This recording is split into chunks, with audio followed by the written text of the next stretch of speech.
Je suis Faya Martin Koundono, le censeur du groupe scolaire privé Sainte-Thérèse de Sigiri. Ce document est intitulé, comme vous l'avez si bien dit, le carnaval d'ouverture des documents pédagogiques et administratifs de la direction. Dans ce document, j'ai juste reformulé comment tracer quelques cahiers, voire même quelques tableaux qu'un responsable de la direction doit faire. Et au secondo, il y a la définition de chaque document administratif qui a été évoqué aussi dans ce document. Premièrement, quand nous prenons aujourd'hui surtout le plan d'études adaptées, c'est mélangé dans certaines écoles. Tu vas voir le français par exemple sur 8 heures, mais d'autres ils modifient pour envoyer jusqu'à 6 heures. Donc il y a ce plan d'études adaptées dans ce document. Troisièmement, il y a une fiche aussi de relevé des notes qui est aussi tracée et reformulée dans ces documents. Et en quatrième lieu, il y a l'emploi du temps individuel, que ça là même c'est la direction qui donne. Il y a assez de documents qui sont énumérés dans ces grands documents. Quand vous prenez par exemple le courrier à l'arrivée, vous prenez aussi le courrier de départ qui est défini même comme étant un registre où sont enregistrés les courriers envoyés par l'établissement. Vous prenez aussi le cahier de transmission qui est aussi défini dans ce document comme un carnet utilisé pour transmettre des informations ou conscient entre les équipes éducatives. Par exemple, ça peut être entre les agents et dans les différents services. Vous prenez aussi le registre des centralisateurs des notes qui est aussi défini dans ce document.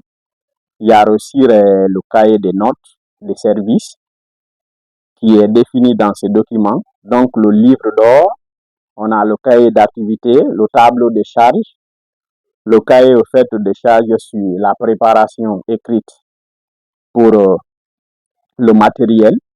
Il y a aussi le cahier de contrôle d'exécution des programmes. Il y a aussi le programme de suivi d'évaluation des maîtres. Ça, c'est pour le primaire. Il y a aussi le cahier de besoins de formation des maîtres. Il y a le planning d'encadrement approché. Il y a aussi le programme de leçons modèles, le programme de leçons d'essai, le programme de leçons modèles et de leçons aussi d'essai. Ça, c'est un cahier qui associe ces deux documents. On a aussi le cahier d'animation pédagogique, le tableau de répartition des classes entre les maîtres. Ça, c'est surtout le primaire. Ça concerne, l'élément là concerne le primaire. On a aussi le planning général des activités parascolaires. Ça, c'est pour le secondaire. On a aussi le calendrier d'entretien des écoles, de l'école faite. Chaque école doit avoir, par exemple, un calendrier pour les rencontres. On a aussi un planning description, par exemple, des tâches et un tableau de liste des maîtres de semaine. Donc, dans ce document, vous allez trouver assez de choses, comme par exemple le registre d'inventaire, même ce qui concerne par exemple les comptables, le registre d'inventaire d'immobilier et mobilier, des équipements et des choses qui doivent être émargées aussi, comme le cahier des stocks, les fournitures du matériel didactique, le manuel, et on peut aussi associer, on a aussi le cahier de réception des fournitures et l'inventaire des besoins de ressources matérielles. On a le registre du comptable d'entrée et de sortie, le registre de paiement par exemple des cotisations parentales, ça c'est pour le public, et le registre de crédit de fonctionnement. Donc dans ce document, quand vous partez aussi plus loin, il y a une fiche d'interview que j'ai élaborée. Quand vous recrutez un enseignant, donc vous devez lui poser un certain nombre de questions.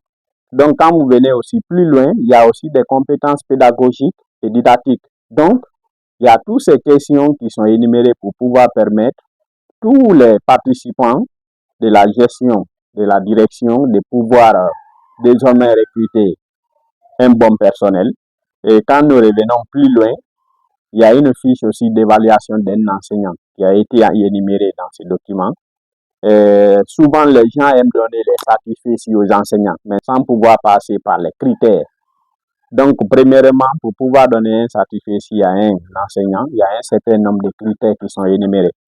Quand nous prenons la clarté des qualités des explications, les méthodes pédagogiques utilisées, le suivi d'évaluation des élèves, on a aussi le progrès de réussite des élèves, les relations avec les élèves, on a aussi implication dans la vie de l'école. Il ne suffit pas seulement de venir donner cours après tu retournes.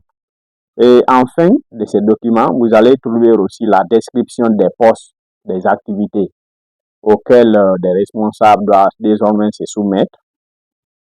Si nous prenons par exemple la responsabilité d'un directeur général, le poste du proviseur et ses fonctions, le censeur et ses fonctions, on a aussi le poste de secrétaire et ses fonctions. Si vous avez un informaticien au sein de votre école, il y a aussi un certain nombre de ces critères qui ont été énumérés. Le poste, par exemple, du conseil à l'orientation, le surveillant général, donc le directeur, par exemple, du primaire et la maternelle. Toutes ces responsabilités sont énumérées. Même le comptable a été impliqué dans ces documents. Donc, c'est juste même les enseignants, le procès chargé des cours, donc le procès principal, tout ça là, ça a été énuméré dans ces documents pour pouvoir désormais faire une bonne gestion de la direction. L'objectif fondamental qui m'a poussé à créer ces documents, c'est par rapport à un certain nombre de problèmes. Moi, par exemple, en 2020, quand j'ai été recruté pour une première fois, j'ai eu ces problèmes. Et nous ne le sommes pas sans savoir que les fondateurs d'école, quand ils recrutent, il y a d'autres qui n'accompagnent pas en termes de formation. Donc, c'est l'objectif principal. Et le document là permettra maintenant désormais à ces personnes de pouvoir mener les activités au sein de leur école. Même s'ils ne bénéficient pas de formation, mais ça sera un guide pour un responsable de pouvoir bien gérer la situation de la direction. Tout ce que je peux demander à tous ceux qui rêvent d'être responsables dans ces écoles, chaque chose, c'est une question de passion avant tout. Si nous rêvons d'être un responsable d'une école, c'est d'abord une passion.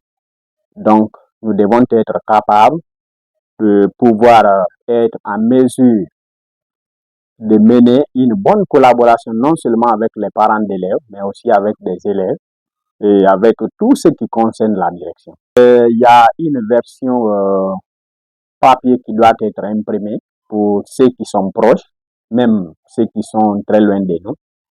Le prix de ces documents, comme je l'ai dit même le plus souvent dans mes publications, c'est un prix promo. Parce que nous le savons, nous sommes à la réouverture des classes à 2 mois. Donc, c'est à 50 000, le prix promo fixé pour chaque responsable qui voudra, par exemple, avoir ces documents.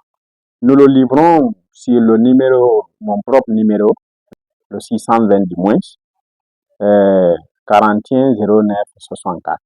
La livraison aussi est tenue par mail.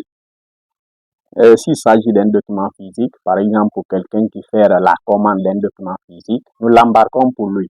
Les frais, par exemple, de récupération du document, ça c'est à sa charge.